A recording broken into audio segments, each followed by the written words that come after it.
Kava. It's delicious. Hello, YouTube. My name is Daniel, and I started this channel to talk about everything spiritual. Star seeds, QHHT, different types of hypnosis, the different dimensional frequencies that people are operating in right now, extraterrestrials, spirits, all those sorts of things. Specifically for this video, I'm going to discuss my QHHT Session, which is Quantum Healing Hypnosis Technique. It's a type of hypnosis that takes you back through previous lives that you have lived, whether you knew it or not, because this world as we know it, all of us that live on planet Earth, before we came here, we agreed that we would live with a veil of forgetfulness over our eyes, so that while we're here we can learn the lessons that we plan to learn here. I've kind of been on this spiritual journey since 2012, and up until recently, things seem to have really been kind of changing quite a bit for me, especially since October. I pretty much quit all the different medications and substances that I was on at the time, including all the medications that I was prescribed, and I started doing meditation videos. Initially I was a bit skeptical. I've kind of meditated quite a bit throughout my life, but little did I know how powerful it was, and once I began to raise my vibration and become more positive, or more or less have a more positive outlook on everything in my life, the more things started to drastically change for the better. So I discovered QHHT through quite a few of Aaron Dowdy's videos. He's on YouTube as well. I follow him pretty religiously. And it kind of piqued my interest because I feel like I've kind of carried a lot of trauma through my life that may or may not be related to this life, if that makes any sense. So I researched this lady that I ended up finding her in Wilmington, North Carolina, and I'm going to go ahead and release her name after I get her permission on this video. But I called her up and we discussed the session for about 2 hours, and this was 3 weeks before the session, and we kind of got to know each other and stuff. And I waited 3 weeks with a lot of anticipation for my first session, and it was way more than I could have ever imagined. In my past, I've had like out-of-body experiences, whether they were in coming from dream states, or just meditation kind of by itself. I've been able to travel outside of my body and perceive things that I normally wouldn't be able to perceive in this body. And I know it sounds crazy to quite a few folks, but yeah, that's kind of, it sounded crazy to me too. I from 2004 until 3 years ago, I was in the Marine Corps, and I started off as a field radio operator, and then I eventually came back to North Carolina And since then, I had spent the rest of my career in the Marine Corps with Special Operations Command. And so I had a very different perspective of the world, but in the same kind of mindset, I was able to see quite a few different cultures and religions throughout the rest of the world, and kind of be able to evolve my own spirituality through that. I'm not going to keep you waiting any longer. So my QHHT session, so this lady was kind enough to make a home visit for me. So I did my session right there in my bed, and she showed up around noon on Saturday. It was 2 Saturdays ago now. And she put me into somewhat of a familiar meditation kind of environment where I'm visualizing a forest. Excuse me.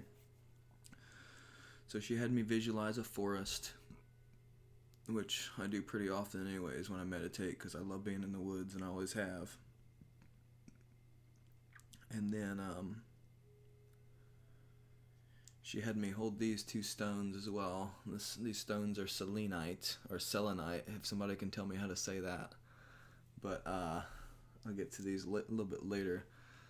So she had me lay down, visualize the woods, and once I got to a really deep state of meditation, she started walking me through some things. And one of the first things she did once I was kind of deep in the meditation was she asked me if I could see any clouds. And the first thing I remember was looking up from my visualization, and I was like, no, I don't see any clouds. I don't see anything up there. It's just blue skies. And then that kind of went on for a few more minutes, and then finally I ended up seeing a cloud. So I communicated that to her, and she's like, okay, now I want you to move towards the cloud. I want you to visualize that you're flying up to the cloud. So I did that, and then I'm pretty much on this cloud, and I'm relaxing on it like a beanbag, essentially. And it was really, really relaxing, first of all, and then it kind of took me to deeper states of meditation than I had been able to achieve in the past during my own meditations and things like that. So eventually the cloud meditation turned into me floating around this cloud for a while, and I came upon this city that seemed rather familiar. And I've been to New York before, but this New York was not during this time period. And she had me describing it, and it was an old apartment building. Had kind of like a catwalk and scaffolding and stuff. And the best thing, or the most accurate way I can describe it, it was like 1920s New York. So she has me float down from this cloud, and at this point is when I start feeling the vibrations in my hands from holding these crystals, which was kind of unexpected. There wasn't anything to be pinching my arms or anything like that. I was laying flat on my back, and I had my hands kind of cupped gently around these selenite stones. And so I get to the ground, and she starts having me describe things about myself, and as soon as I look down, she says, like, how are you dressed? And I'm like, I don't have any shoes on, like, I'm freezing. And so immediately I could tell, like, I was this really poor child. And she's like, well, who are you? And I was like, I'm a boy. And I kind of think that's funny in retrospect, but I was this little boy in New York, and I was extremely poor, pretty much digging through the trash, like finding any kind of food I could. I didn't have a sense that I had any parents or any kind of family or friends at all, really. And kind of wave upon wave of emotions came over me, like really, really kind of sad, lonely emotions. And if you've seen anyone recount these QHHT sessions before, you'll know that it kind of goes in succession of the life, and they'll kind of fast forward you. So we kind of got as much information as we could out of me being a poor child. And just for the sake of the length of this video, I'm just going to kind of skip through it as fast as I can. And so she had me fast forward a little bit later in this child's life, and I'm on the street once again, but I'm a little bit older, I think maybe 14 or 15 years old, and this gentleman comes by, and he looks like he has quite a bit of money, and so he offers me a job at this printing place, like making newspapers and books and stuff. So of course I take the job, and then he gives me a place to live too, so I'm in like this 1-bedroom apartment with this kind of crappy mattress on the floor. And life seemed to be a little bit better, but I was still holding on to like the resentment of being lonely and things like that. And I gotta take another drink of this delicious tea. So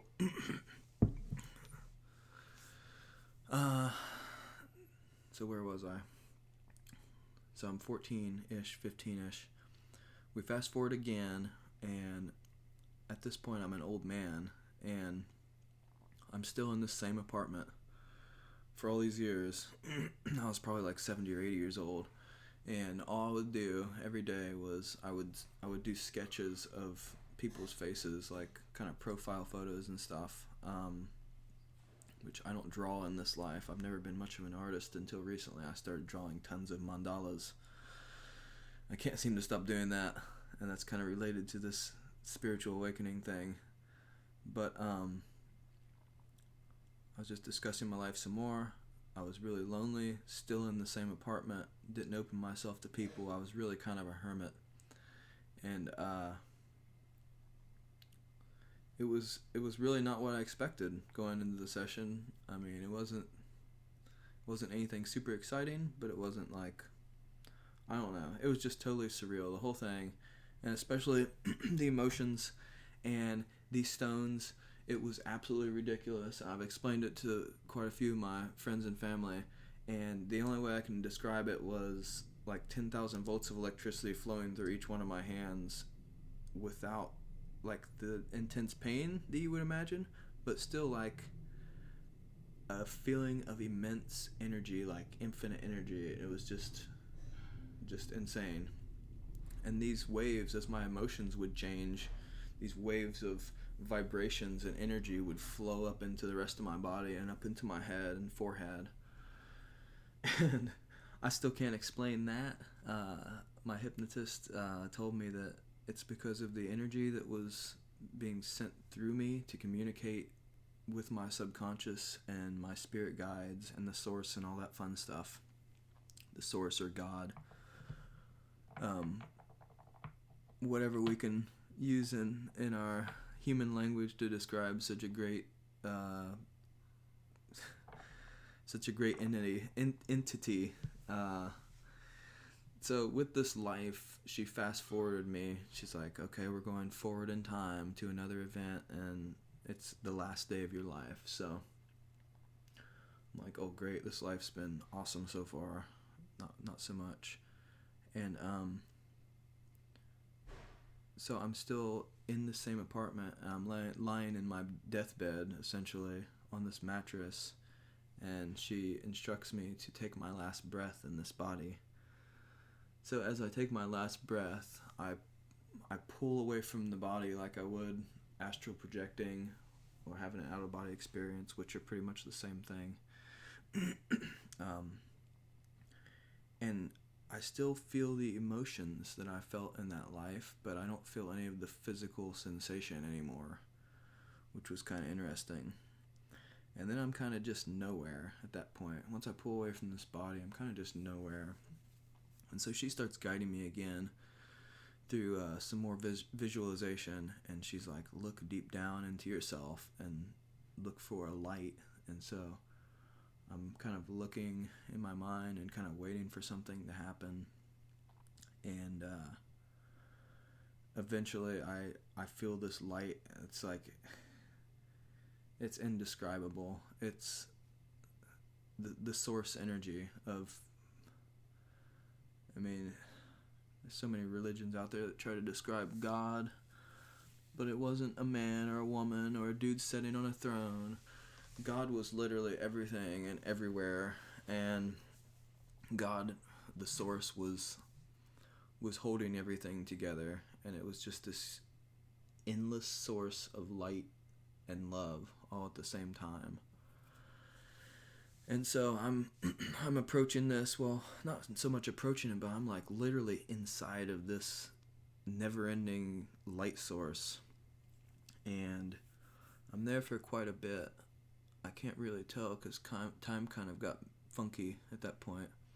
But this is my first encounter with what some people may call angels or spirit guides.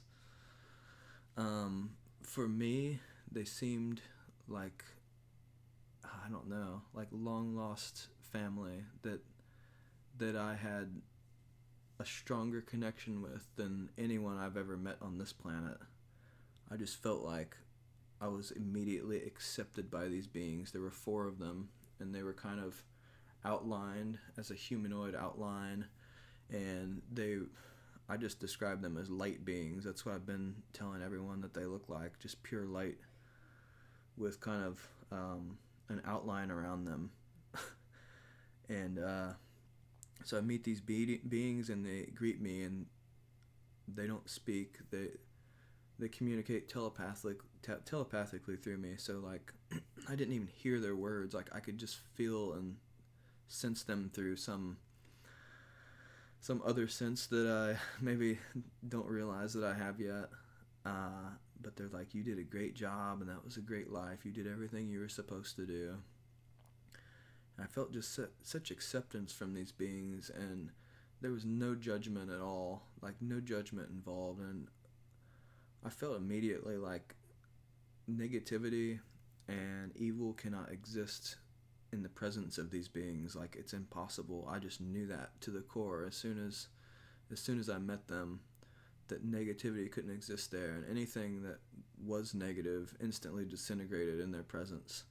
So that was pretty cool. And I just remember asking them for the light. I don't know why I did, but I was like, please give me the light. And they immediately started showering me with light energy of some sort, and all the emotions, all the bad emotions and the pain started to fade, and it was pretty quick. It was all gone, and I still retained all the memories. And at that point they said, what did you learn? What did you learn from this life? And I told them, like, I shouldn't be so much of an introvert. I shouldn't have been a hermit. I should have trusted people more. I should have opened myself to the world more. I went through on and on with these different answers that were kind of just appearing in my head, or like, I don't know, it was just the craziest feeling. It was like something was coming through me, and in the presence of these beings too. Like there was a point where like my physical hands in this body were just seizing almost, because there was so much energy going through me. And even on the video that I had her record, the lights in the room were fluctuating in and out, and my hypnotist said that she saw like this blue ball rise above my feet right here on my bed, and I don't remember that, but it was just extremely intense. And so she guided me through some more, and she said, can I communicate with the beings through you? And then I ended up asking them however I talked to them, because I was able to communicate with them, but it wasn't really with words, or it was really with thoughts. It was just, it's so hard to wrap your mind around this stuff because it kind of transcends the senses that we have on this planet, the five senses. So I'm like, hey guys, do I need to see another life? And they're like, yeah, you do, bro. I'm like, okay, awesome, let's do this. And so this is where shit got real weird. And it kind of ties back to this shirt I'm wearing with Ganesh, or Ganesha, which is a Hindu god. And I'm Christian myself. I have been since 2004, or actually before that even. And my wife and I go to church and everything, but I met this being in a dream back in 2012, and my second life that these light beings sent me to, they shot me through the universe, and it was like being in the Doctor Strange movie again, like just galaxies flying past me, universes, like I don't know how fast or how far I went, but it was ridiculous. So I end up on this planet, and I can go into this on a later video, but this planet was essentially a planet that Ganesh had showed me back in 2012, when things kind of started to change for me a little bit as far as my spiritual journey. So I get there, and I'm kind of explaining what I'm seeing on this planet. And at this point, the hypnotist doesn't have any idea that I'm on an alien planet, because she didn't really ask me anything leading up to those kind of answers. She starts asking me about my appearance and stuff, but she doesn't ask me to look at my face or my skin or anything like that. She tells me to look. So I'm looking at my feet, and I have these kind of boots on, and I have like a thick pair of I don't know, almost like snow pants. And I look at my shirt, and I have like this long sleeve white shirt, and I have like this crazy looking kind of gray vest. And she has me look down at my hand. She's like, are you holding anything? And I look at my hand, and I'm holding like this pickaxe. I'm like, and I instantly realize I'm a miner. Like, I'm mining stuff, like rocks and stuff and minerals. And it goes on, but eventually we realize, or I already knew, and the hypnotist kind of guided me through the questions to realize as well that I was an alien on another planet. I had like kind of gray bluish skin. I had holes in my face, like it was part of my anatomy. I had holes all down my cheek lines, and I had kind of silverish, grayish, purple eyes. I was a species that was telepathic as well, so like myself and my fellow species that were on this planet were telepathic. But to make a long story short, myself and my entire race, well, the race that I was on that planet was imprisoned, like we were a slave race to these weird looking, and it was crazy because these aliens that were our slavers were like, if I were to see them in this body and in this life, I would be like terrified of them. But in the alien life that I was living, they just seemed like different. Like they weren't imposing. Like I was scared of them physically because they were like powerful and stuff, and at least physically powerful. And they were keeping us there and making us work for them, like to mine minerals and things. So I'm there for a bit. We're going through and kind of just exploring this environment, and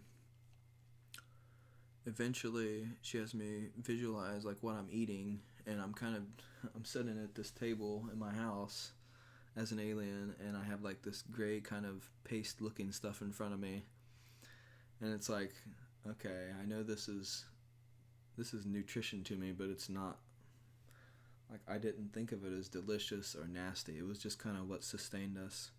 At that same point, she said, is anyone else with you? And I said, yes, it's my wife.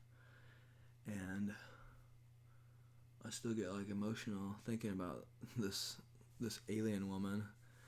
So she has me look into her eyes, and I'm like staring deep into this woman's eyes, and I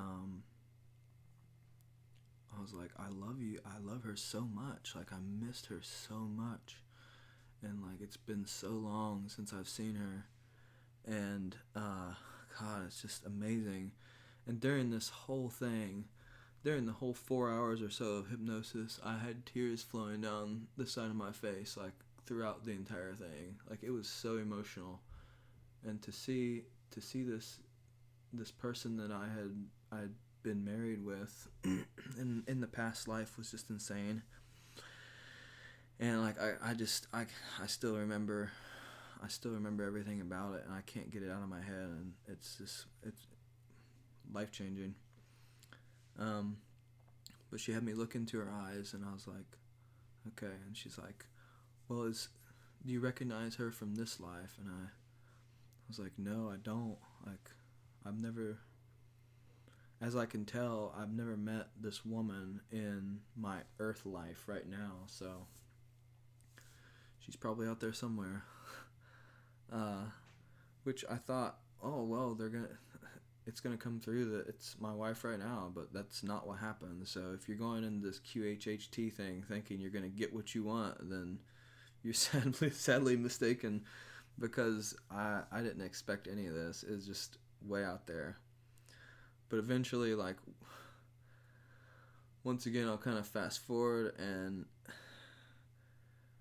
it's kind of the same sort of thing with the life of the boy. Like, I went to like a more important part of my life, like an important event had happened, and my son in that life had essentially sacrificed himself for reasons of freedom and free will, because our people were oppressed and we were slaves.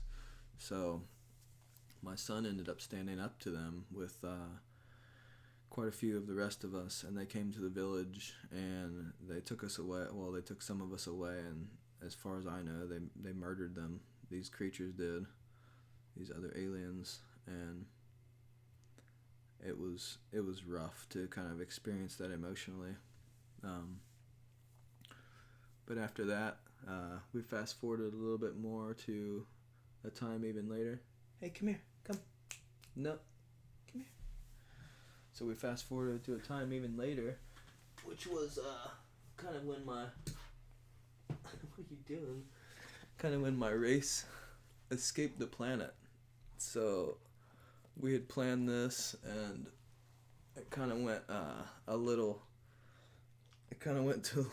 to the wayside towards the end of this thing, because like, as we were trying to escape, my wife and I got separated, and I ended up fighting some of these things, of course, and everybody's just fighting everywhere. And there was this ship that a lot of us had been able to get onto, and I was still fighting some of the aliens, these other aliens at least. And I was like, oh man, I've been stabbed, like I can feel it. And I looked down, and I just had blood gushing out of my rib cage, and I could feel it to a certain degree, and I knew immediately, like, I was done for. And the hypnotist kept asking me, like, what are you feeling? Where's your wife? I was like, I don't know, but like, I think she's on the ship. And like, the more I sat there bleeding out, the more I knew that she had made it to the ship. And I could feel the engines starting from this spacecraft, which was just crazy. I could feel like this immense energy coming from this spacecraft, and there was wind coming off of it and stuff, and I kind of dropped down to my knees, and I was like, yeah, I'm not going to make it much longer. And I was like, but it was worth it, because my wife got away, and my people, at least most of them, got away, and were able to escape this slavery, like this oppression, this lack of free will, because we were just sick of it. We were done. we're like, we're not going to live this way anymore. And so just like the first life that I had reviewed, she has me pull out of the body. I go back to the angels or spirit guides, light beings, and I kind of review the life again, this life, and I'm like, I had to learn to stand up for myself, and I watched my son sacrifice himself, and then like it took that to have me do it. I remember